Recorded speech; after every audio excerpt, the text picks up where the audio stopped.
tudo bem com você? Hoje eu quero compartilhar uma história incrível que descobri. Daquelas que fazem a gente repensar o que é possível. Sabe aquelas histórias de guerra que parecem roteiro de filme? Então, essa é real. E é de arrepiar. Prepare-se, porque vou falar sobre o dia 29 de novembro de 1943. Um dia que mudou a vida do artilheiro traseiro Eugene Jean Moran. Ele estava na cauda do B-17 Rick-Tiki-Tavi, em uma missão de bombardeio sobre Bremen, na Alemanha. Imagine só, mais de 300 aviões no céu, todos com o mesmo objetivo: atacar uma cidade fortemente defendida. Uma loucura, né?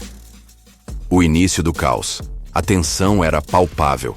De repente, o rádio do avião explode com um alerta: inimigos, a 12 horas, alto. Era o prenúncio de um ataque coordenado de caças alemães, que vinham com tudo, inclusive foguetes mortais de 21 centímetros, os Werfergranate. O piloto do Rick-Tiki-Tavi, Linwood Langley, um jovem de 21 anos, mal teve tempo de processar o que estava acontecendo quando um foguete passou zunindo perto do cockpit. Caramba, você viu aquilo? E então, o pesadelo realmente começou. Cauda para a tripulação. Uma fortaleza caiu. Os caças Bf-110 atacavam com metralhadoras e foguetes, e depois vieram os temidos Bf-109 e os Butcher Bird, os FW-190. O céu se transformou em um caos de aviões girando e rastros de tiros. Mas a tripulação do Rick-Tiki-Tavi não estava para brincadeira, todos disparando suas metralhadoras contra os inimigos. Às 3 horas, mesma altitude, o intercomunicador berrava com as vozes dos artilheiros indicando as posições dos caças. A batalha continua. Depois de um tempo, quando a coisa parecia estar se acalmando, um grito: inimigos! Eles voltaram. Os alemães voltaram para se vingar de Bremen, e a batalha recomeçou com ainda mais intensidade. Fortalezas caíam em meio ao caos. Nosso amigo Gene, lá na cauda, tentava mirar em um FW-190 e depois em um Bf-109, mas não tinha certeza se havia acertado algum. De repente, o B-17 começou a se afastar da formação e ficou completamente vulnerável aos caças inimigos. O início do fim. E aí, o que era ruim ficou pior.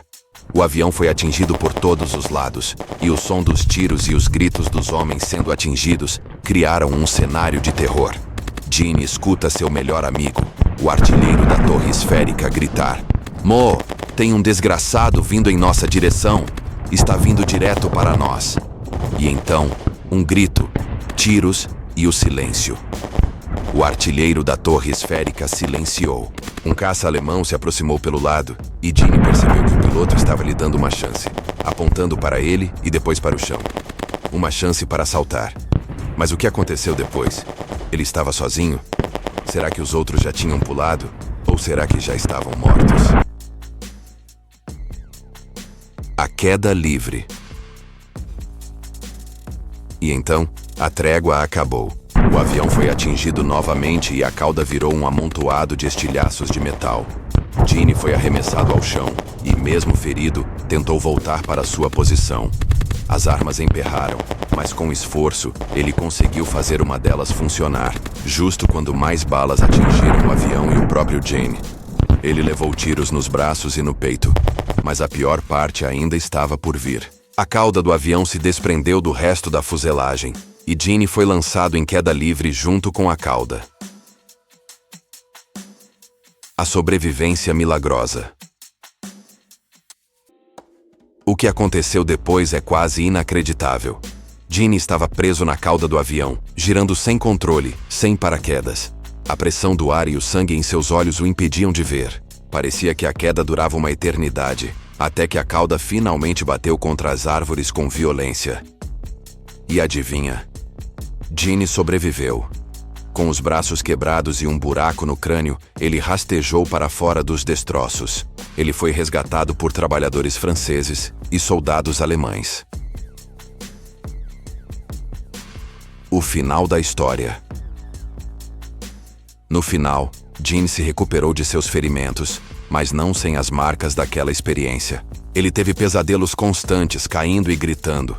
Mas Ginny voltou para casa e, anos depois, seu amigo John Armbruster escreveu um livro chamado Tailspin, contando a história incrível de Ginny. E aí, o que você achou dessa história? Incrível, né? É de tirar o fôlego. Se você gostou, não esquece de curtir o vídeo e compartilhar com seus amigos. E se você quiser saber mais sobre histórias como essa, se inscreve no canal e ativa o sininho para não perder nenhum vídeo novo. Ah, e deixa aqui nos comentários o que você achou dessa história. Vou adorar ler a opinião de vocês. Um abraço e até a próxima.